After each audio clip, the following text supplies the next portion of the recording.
Os Espíritos do Senhor, que são as virtudes dos céus, qual imenso exército que se movimenta ao receber as ordens do seu comando, espalham-se por toda a superfície da terra e, semelhante a estrelas cadentes, vêm iluminar os caminhos e abrir os olhos aos cegos. Eu vos digo em verdade que são chegados os tempos em que todas as coisas hão de ser restabelecidas no seu verdadeiro sentido, para dissipar as trevas, confundir os orgulhosos e glorificar os justos. As grandes vozes do céu ressoam como sons de trombetas, e os cânticos dos anjos se lhes associam.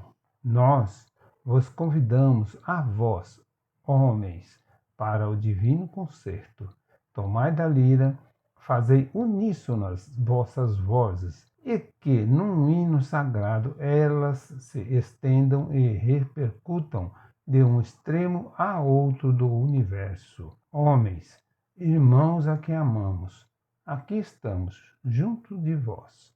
Amai-vos também uns aos outros, e dizei do fundo do coração, fazendo as vontades do Pai que está no céu. Senhor, Senhor, e podereis entrar no reino dos céus. O Espírito de verdade. Evangelho de Jesus segundo o Espiritismo. Estamos no capítulo 9. Bem-aventurados os que são brandos e pacíficos. E vamos lá nos itens de 1 a 5. Injúrias e violências. No item 1. Bem-aventurados os que são brandos, porque possuirão a terra. Este está lá em Mateus, no capítulo 5, versículo 5. No item 2. Bem-aventurados os pacíficos, porque serão chamados filhos de Deus. Este está lá em Mateus, no capítulo 5, versículo 9. No item 3. Sabeis que foi dito aos antigos: não matareis, e quem quer que mate merecerá condenação pelo juízo. Eu, porém, vos digo que quem quer que se puser em cólera contra seu irmão merecerá ser condenado no juízo. Que aquele que disser a seu irmão, raca, merecerá ser condenado pelo conselho. E que aquele que lhe disser, és louco, merecerá ser condenado ao fogo do inferno. Isso está lá em Mateus, no capítulo 5, versículos 21 e 22. Então, quem são os considerados brandos e pacíficos?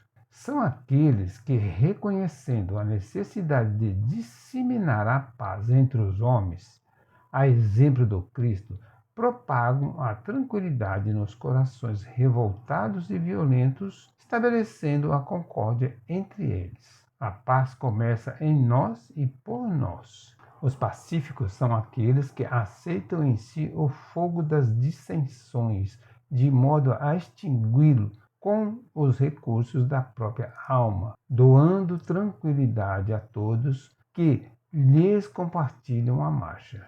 Isso está lá no livro Caminhos de Volta, no item Diante da Paz do Emmanuel. Por que aos brandos e pacíficos será permitido possuir a terra? Porque estes sim terão cumprido as recomendações do Mestre e, portanto, contribuído para que a paz na terra se estabeleça. Por conseguinte, são eles os legítimos detentores do privilégio de habitá-la. A vontade do Pai é que façamos da brandura um guia para nossos atos. Violência não se ajusta com felicidade. Que lição podemos tirar das máximas citadas? Que a paz do mundo só será garantida quando cada um, mantendo a paz dentro de si, adotar por conduta a brandura e a mansuetude, únicos remédios eficazes contra a violência, capazes de eliminar do seu comportamento toda atitude descortês para com o próximo. No item 4. Por estas máximas, Jesus faz da brandura, da moderação, da mansuetude, da afabilidade e da paciência uma lei. Condena, por conseguinte, a violência, a cólera e até toda expressão descortês de que alguém possa usar para com seu semelhante. Raca, entre os hebreus, era um termo desdenhoso que significava homem que não vale nada e se pronunciava cuspindo e virando para o lado a cabeça. Vai mesmo mais longe, pois que ameaça com o fogo do inferno aquele que disser a seu irmão: és louco. Evidente se torna que aqui, como em todas as circunstâncias, a intenção agrava ou atenua a falta. Mas em que pode uma simples palavra revestir-se de tanta gravidade que mereça tão severa reprovação? É que toda palavra ofensiva exprime um sentimento contrário à lei de amor e da caridade, que deve presidir as relações entre os homens e manter entre eles a concórdia e a união. É que constitui um golpe desferido na benevolência recíproca e na fraternidade. É que entretém o ódio e a animosidade. É, enfim, que, depois da humildade para com Deus, a caridade para com o próximo é a lei primeira de todo cristão. Afinal, o que há de tão ruim em alguém se colocar em cólera? A cólera, além de consistir numa atitude antifraterna das mais censuráveis para com o semelhante, provoca sérios desajustes orgânicos naquele que a cultiva, fazendo deste a sua principal vítima. A gente pode lembrar aqui, quando a gente fica com ódio de alguém, a gente sente dor no estômago, a gente sente problemas no sistema digestivo. Então é isso que ele está dizendo aqui, né? Provoca sérios desajustes orgânicos naquele que cultiva a cólera.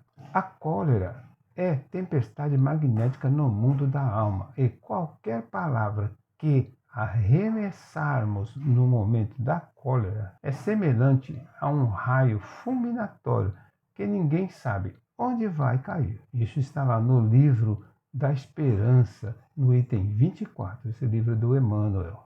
Mas como pode uma simples palavra revestir-se de tanta gravidade que mereça tão severa reprovação? É que toda palavra ofensiva exprime um sentimento contrário à lei de amor e da caridade, que deve presidir as relações entre os homens e manter entre eles a concórdia e a união.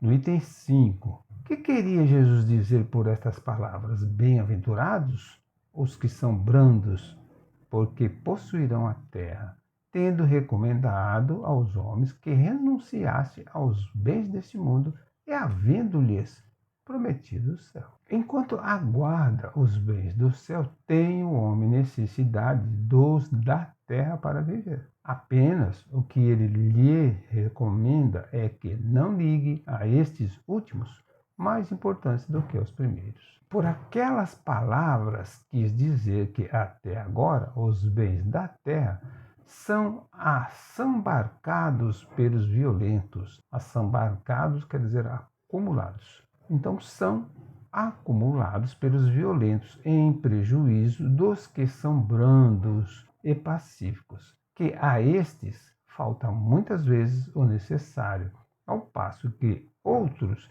têm o supérfluo. Promete que justiça lhe será feita assim na terra como no céu, porque serão chamados filhos de Deus. Quando a humanidade se submeter à lei de amor e de caridade, deixará de haver egoísmo. O fraco e o pacífico já não serão explorados, nem esmagados pelo forte e pelo violento. Tal a condução da terra, quando, de acordo com a lei do progresso e a promessa de Jesus, se houver tornado o mundo ditoso por efeito do afastamento dos maus. Como sobreviver com brandura num mundo de violência? Cumprindo o nosso papel segundo as recomendações do Mestre, agindo com brandura, moderação e paciência, e tendo sempre a certeza de que aquele que está com Deus,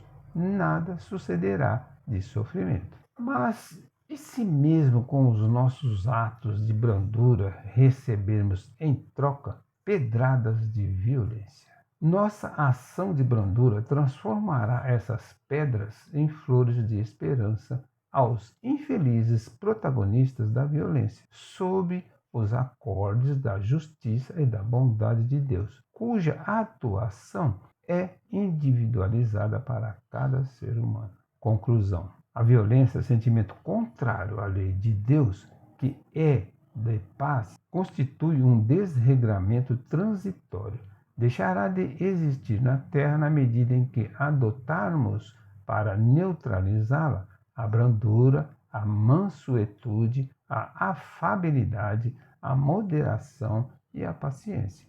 Sentimentos que nos farão merecedores de habitar esse planeta depois que ele houver se transformado pelo amor num mundo melhor. Encerramos aqui uma parte do capítulo 9. Bem-aventurados os que são brandos e pacíficos. Meu Deus, meu anjo da guarda, agradeço-vos o socorro que me proporcionaste no perigo que estive ameaçado. Seja para mim um aviso esse perigo e me esclareça sobre as faltas que me hajam colocado sob a sua ameaça. Compreendo, Senhor, que nas tuas mãos está a minha vida e que a podes tirar quando te apraza. Inspira-me por intermédio dos bons espíritos que me assistem o propósito de empregar utilmente o tempo que ainda me concederes de vida neste mundo. Graças a Deus, graças a Jesus.